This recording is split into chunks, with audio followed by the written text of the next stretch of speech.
So I'll switch this out this direction. So trigger warning for a shot injection. This is my Amavig shot for my hemiplegic migraines, chronic migraines that I have. Hi, Prince. So I'm gonna do this real quick because I'm long overdue. Also, I'm tethering Luna today. I'm helping out a friend, so she's tethered to me. So I'm gonna do this and talk about this for you guys because I've gotten questions about it, and I'm gonna try and answer any questions you have about it. I need to find. I don't have alcohol swabs. Great. So now I have to find what I did with my alcohol. I think I put it in the dog cabinet, maybe? No, it's not in the dog cabinet. Great, so I'm gonna have to use one of these. I don't recommend this, guys. Get alcohol if you have it. I don't know. It used to be sitting here on the shelf, and it's not here. So I'm gonna use. This is so bad. So bad. Don't do this, guys. I'm gonna use one of these disinfecting wipes. It's Clorox, so it has alcohol in it.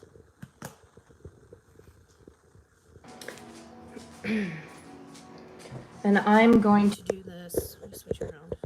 It's going to be kind of hard to hear me. You're not actually going to see me do this because I'm going to do it in my leg. And obviously my legs are down. I just wanted to basically... I know there's a lot of chemical. I don't have anything else to clean it with. Actually, I lied. Hang on. I do. I do.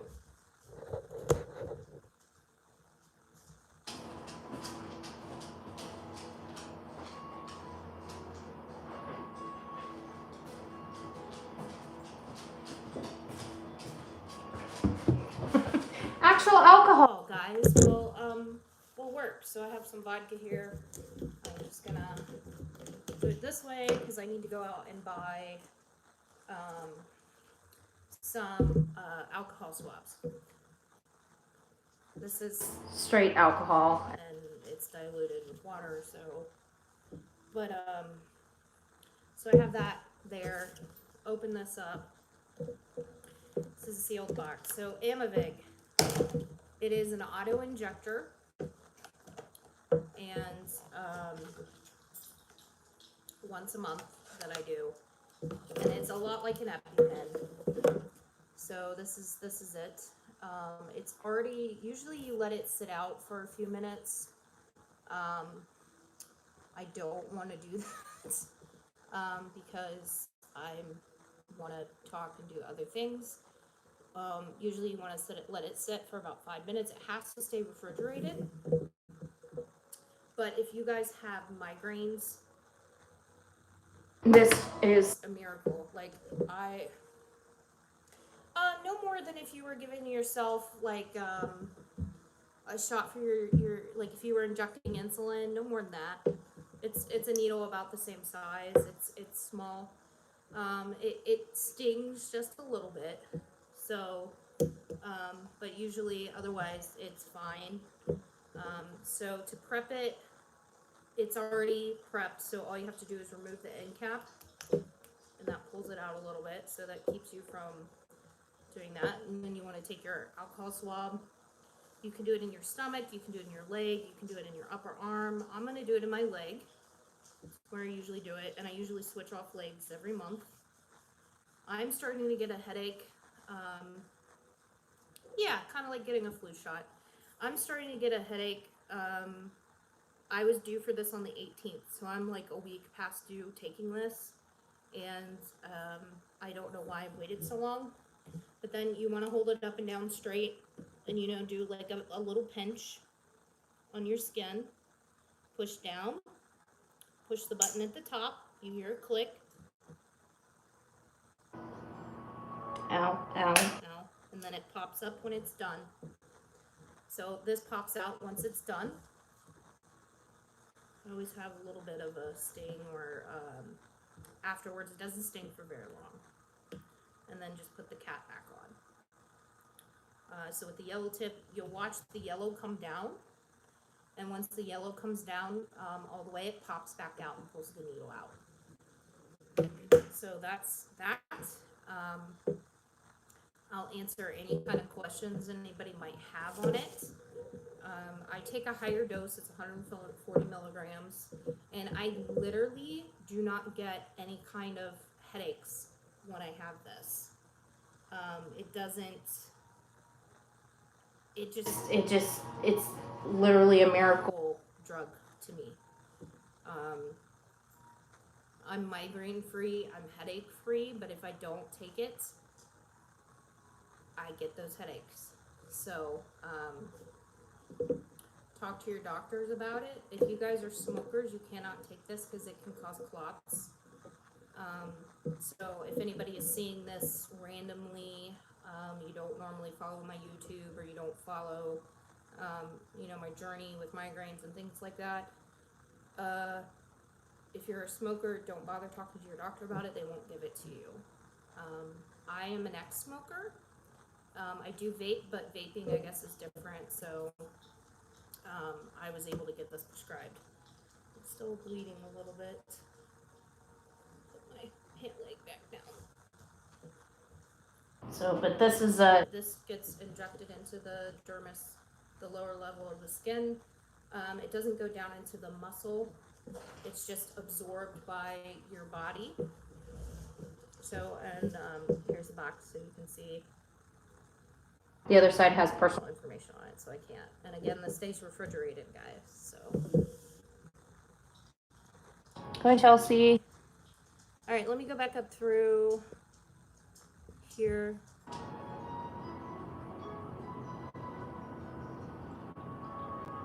All right, Prince, if you're still here, you got some training questions. I'll take questions about training. I'll take questions about service dogs, and I'll take questions about, of course, the shot itself. You have good news and you have bad news. I always like to hear good news first. Oh, that's wonderful, Prince. Hi, Prince. Okay, go ahead, guys, whatever questions you have. I couldn't find the alcohol, so I had to use, like, literal alcohol to clean my skin off. Well, it works. It does. Good for 2 days, too. Yep. Super triggered. I came in triggered, so this is a great distraction. Okay, good. I'm sorry you're triggered. Apparently. Sit down. Yay! That's so exciting. You don't have POTS. That's awesome. That's good news. Do they know what it is, though? Is that the bad news? You got something else? Sorry, guys. I'm feeling a little, after I do my shots, I get a little dizzy, wobbly. Yeah, me too, people. But I'm really hoping this takes away my mild headache I have. Yeah, you're big days late. Yeah, I'm a lot of days late. I was telling them that, like, I'm over a week late on taking the shot, which is probably why I have headache.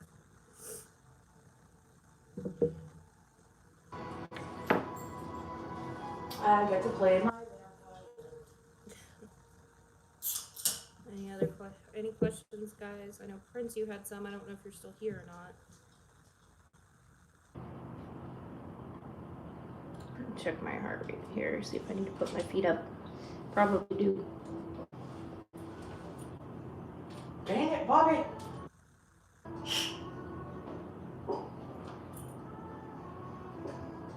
Okay, it's not too bad. It's 99 and kind of going down. I got some news today that I don't want to know how to feel about. Do you want to message me, Chelsea, or do you want to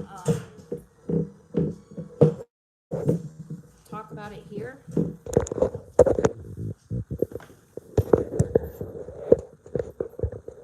you know, I got Prince back yesterday. He came home with a choke collar, which I'm fine with. I'm just wondering.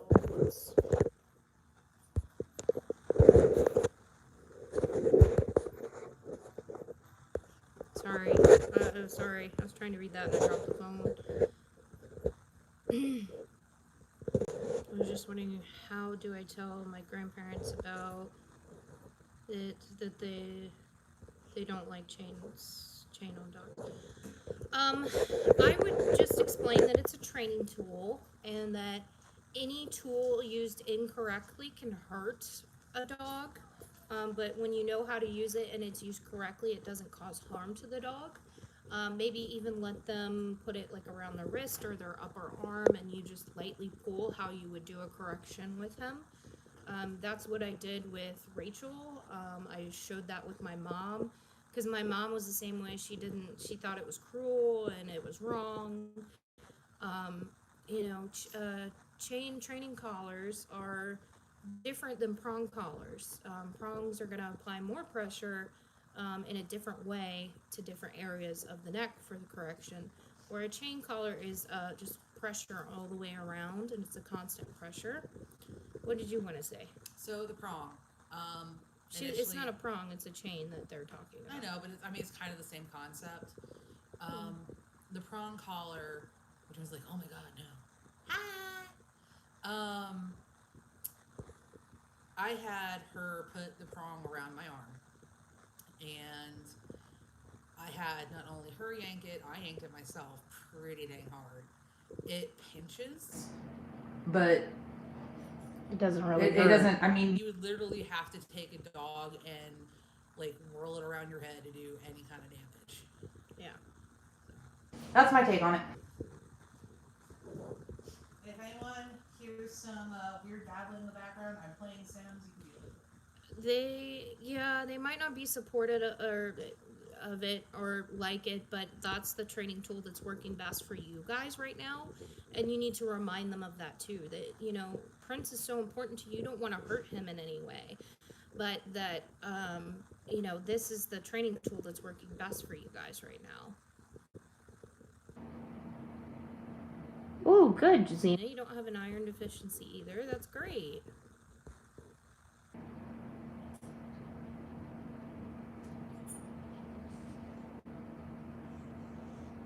I'm not really a fan of training collars, however, I know they will still be supportive of it. Okay, good. That's good. Yeah, just educate on them, to them as best you can about it. If anybody has any questions, I'm wide open right now. I'm currently in the process of doing a video for you guys on tethering. So my hands-free leash that I have, Luna's down here laying. She's tethered to me today. I'm doing this for friends that recently got a prospect or an SDIT. I guess the dog passed all its tests as far as temperament and things like that. So when you're testing for a service dog in training. So they're very new prospect at this time, and I'm just trying to help them. What's the purpose of tethering? Oh, such a good question, Prince. Okay, so the purpose. I'll sit down here. Okay. So the purpose of tethering is to form a bond with your dog. Even if your dog is already a full service dog, like Luna is, from time to time I'll do this to reinforce our bond. It's a great way to bond with your new dog. If you're getting a dog from a shelter that's older, and you're not getting a puppy. Luna, I should have done this when I first got her. I did not because I didn't know about it. So I'm hoping by putting this out, more people will be open to the tethering thing.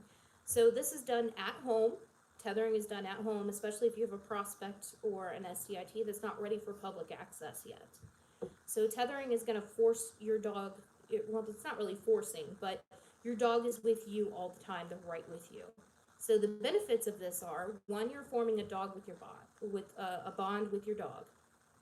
Two, your dog is going to learn how to heel during this process. You don't have to say heel or reinforce or anything like that, but just keeping the dog close to you, the dog is going to learn on its own to be close.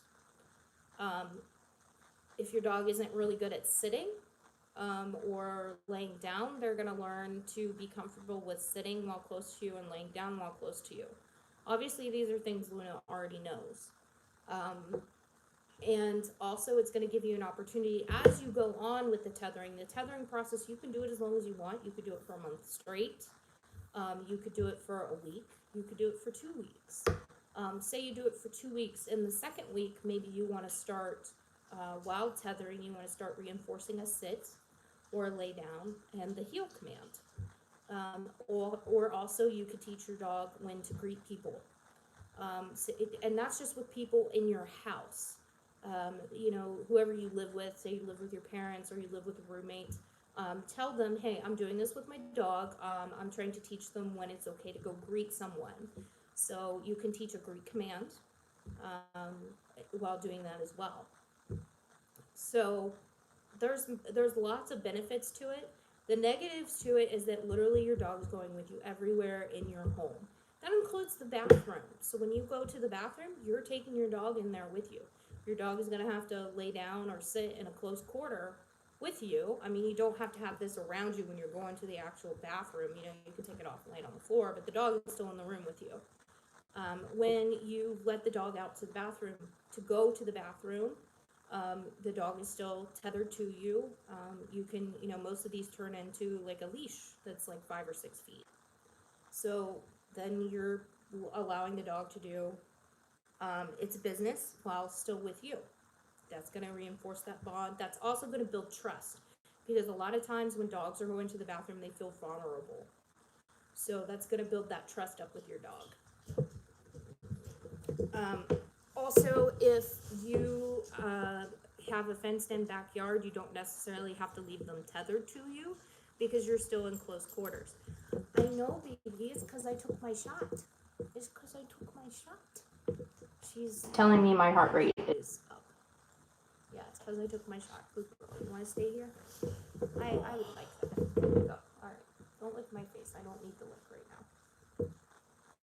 So you guys just saw a live alert for our heart rate. This is what Luna does. She puts her paws up on me and she puts pressure on my chest with her body if I'm sitting down like this. Yes, good girl. Good job. A lot of times, yeah. You see where she moved her paw? She moved her paw to either feel or I'm alright, I'm not gonna pass out. Okay, yeah, I know. Good girl. Good job. You wanna get down? You get down? No, you still need to stay here. Or she'll do this too. This is my Favorite. I love when she does this. She puts her nose right up under my chin. I just lays her head there. Alright, bye. Prince. Good girl. Yeah. Okay, off. Off. I'm good. No? Alright, apparently I'm not good. You wanna do pressure this way? Alright. Now she's putting pressure on my lap.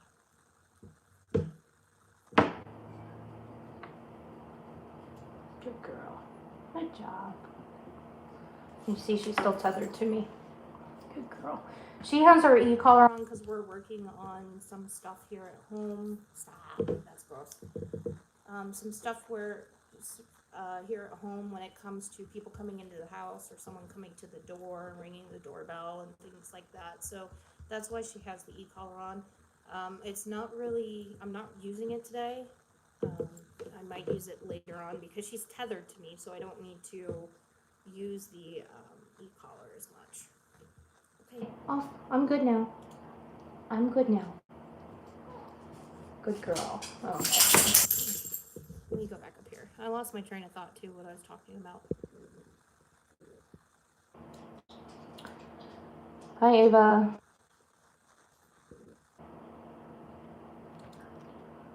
Odds are if they'll be Supportive of the Oh, okay, that's regards to Prince.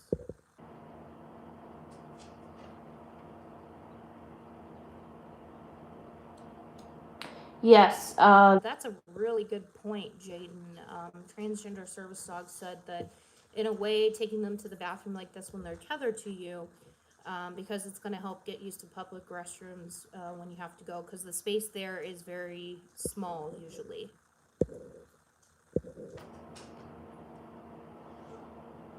Yeah, see, Chelsea. And Daisy, the service canine, are talking about how they did tethering together and the bond that was formed. The goal is to have your dog following you everywhere, basically, guys. So you don't have to I've been talking to a therapist and they suggested getting a service dog to me. I don't know what to do if they've suggested a service dog to me before, but just ignored it because I didn't want a service dog. Okay. Well, yeah, that's something that you have to decide on your own, Zena, whether or not you feel service dog is right for you, because there is a lot of work that goes into it, especially if you're going to be training it yourself. It's difficult for psychiatric needs to find a service dog from a program. There aren't many programs out there that offer psychiatric service dogs unless you are a veteran of some kind. So if you're a veteran, it's a little bit easier to get one, but you're still going to be waiting an average of 2 years before you get your dog. So that would give you plenty of time to do research and to know the laws and things like that. So if your therapist is suggesting this and you decide to go forward with it, I would definitely see if your PCP, which is primary care physician, would be willing to write you a prescription or a letter for that. Your therapist as well, if they're willing to write you a letter stating that you need this for psychiatric or medical needs. I have one for my therapist and I have one from my doctor for Luna. That's just in case I'm going to be staying or traveling somewhere. Businesses have a right to ask for the prescription. Most people don't understand that. They have a right to ask for a letter or a prescription.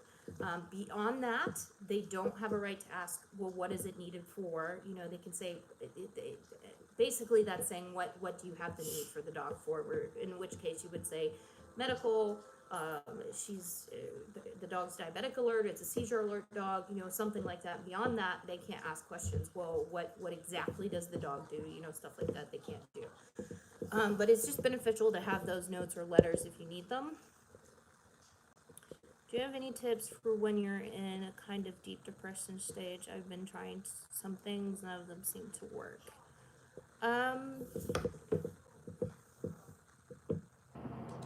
Call a friend. If you have a friend, see if they're willing to come over and just sit with you. Even. Sorry, guys. I had a message come through that was kind of important that I needed to answer. Have a friend come over if you can, just to even sit with you. Watch a show that makes you feel good, that's uplifting to you. You know, whether it's a cartoon, an old movie from when you were a kid, things like that. Or if you have a friend that's close enough that says, and just ask them, hey, I need a hug. Do you mind? Can I lay on you? Can I hug you? You know, something like that. If your service dog isn't doing it for you. Because I know when I'm depressed, a lot of times I'll just grab Luna and I'll cry. And even that's enough to kind of let out some of that depression. Things that I do is I will either ask a friend to come over, or Rachel will take me out somewhere that I really like to go, like a comic shop or a museum or just even a restaurant that I like to eat, just to get me out of the house and kind of pull me out of that depression. So there's different things you can do. You just have to find what works for you when you're in that depressive state. If you're comfortable, would you mind sharing why you don't want a service dog? Sometimes it's not a good fit for people. Oh yeah, Zena, if you're still here, that was a question for you. Would you mind sharing why you feel like a service dog might not be a good fit for you?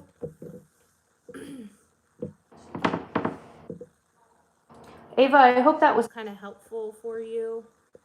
I know it's hard. I've been there. A lot of us have been there. So I hope you get to feeling better soon. That's insane. That is insane, Rachel. My headache's gone. That's insane. My headache is like pretty much gone. That's crazy. 20 minutes and it's gone. Now I'm feeling lightheaded and a little bit dizzy, but this works, guys. This really works. If you're just joining or have just joined, if you have questions about this too, this is Amavig. It's a once a month monthly shot for migraines, and if you have I have hemiplegic migraine syndrome, where if I get a migraine, I have stroke-like symptoms. That's something a lot of people don't know is when people get migraines, it can affect people differently. Some people can't see temporarily. Some people can't hear temporarily. Some people can't speak temporarily.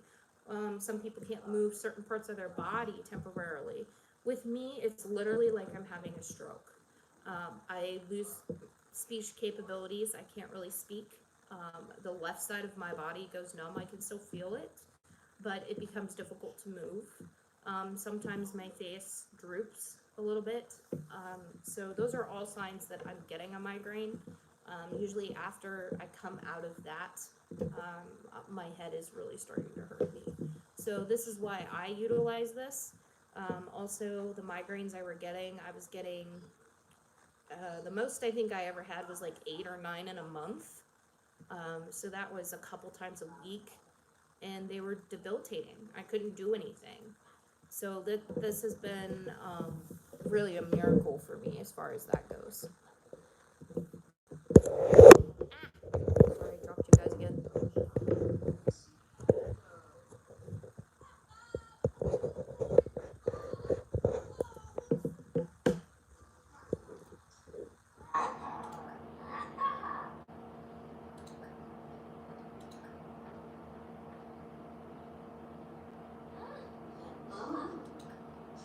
I don't want a service dog because of social anxiety. I think getting a service dog would make it worse. I'm already have people staring at me, and I don't want even more people staring at me.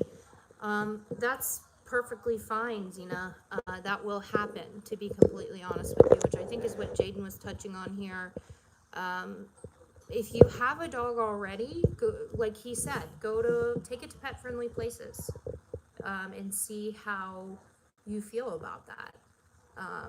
Having your dog there, people asking you questions about your dog, things like that, and see how it feels. Or if you have a friend with a dog, be like, hey, will you go out with me? I'm trying to determine if I want a service dog. Let's go to some pet-friendly places. Let me have your dog to walk and see how I feel about people asking questions or looking at me, things like that. That's a good judge. Jaden has a really good point there.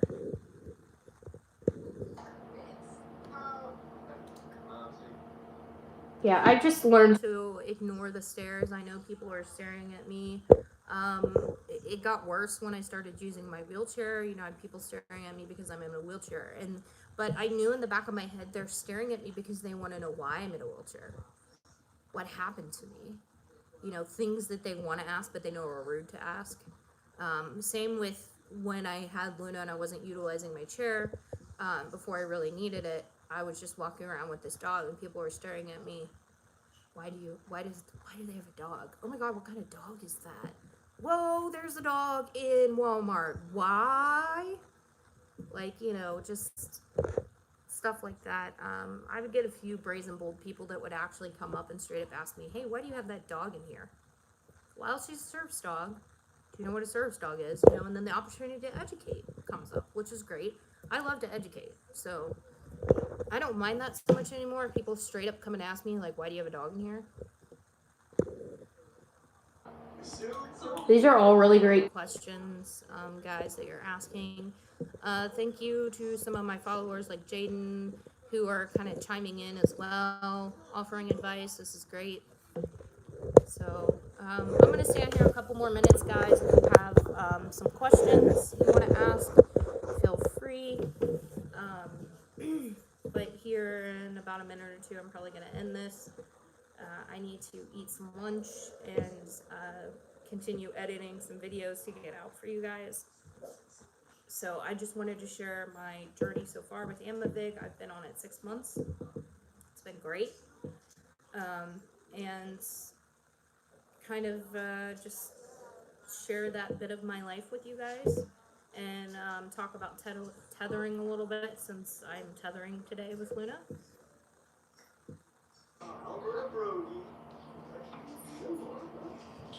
No. Also, I think my roommate is finally waking up and my dogs are going to go nuts here. So, does anybody have any final questions?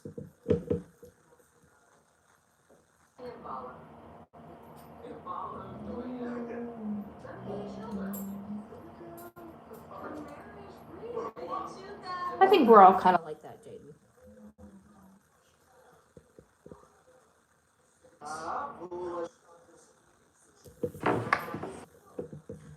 Alright guys, I'm gonna hop off here. Thanks so much for hanging out on this short live. If you have questions after this live, go ahead and ask them down in the comments, and I will do my best to go ahead and answer them for you either at another live or directly on the comment thread. So I hope you guys have a great weekend. Watch out for a couple videos that are coming out here soon. I have a very bad motivation issue. How do I deal with that? There's days I just can't get motivated to do stuff, and I don't know why. Depression or what have you. Sometimes I'm just having a bad physical day. A lot of times it takes Rachel being like, come on, come on, you gotta do this. You don't have an option. You have to do this. You don't have an option.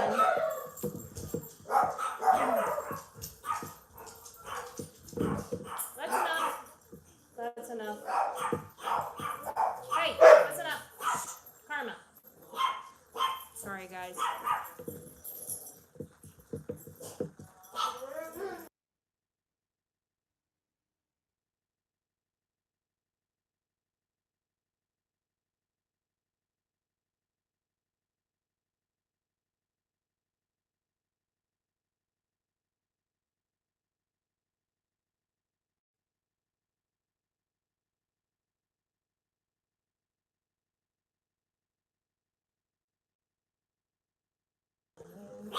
Alright, I think they've pretty much stopped. You'll hear Luna whining because she wants to go investigate, and she's tethered to me, so she can't do that. That's enough. No. Sorry, back to the question. Motivation can be hard to get. I mean, a lot of times I have to ask Rachel, like, I need to be motivated. Give me something to help motivate me. She'll just be like, come on, let's do this. Or, hey, let's go sit outside for a minute and smoke a pipe. We occasionally have like, literally old school, like, old man dude, like, pipes that occasionally we'll go have a puff on. And that kind of annoys, it's few and far between that happens, but that sometimes will kind of motivate me, so it's just doing a small thing that you enjoy, around your house, maybe even, or just say you haven't eaten and it's okay, I'm gonna eat this, and then because I'm up moving around, I made my food, then I'm gonna go do what I need to do. So sometimes it's just that small thing. Making your bed. Start of the day, make your bed. Number one, you've accomplished something for the day. You did something.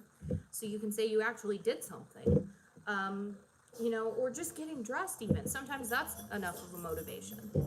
So, anyway, it's enough. Hike. River. River. Alright, guys, I'm gonna go. Bye.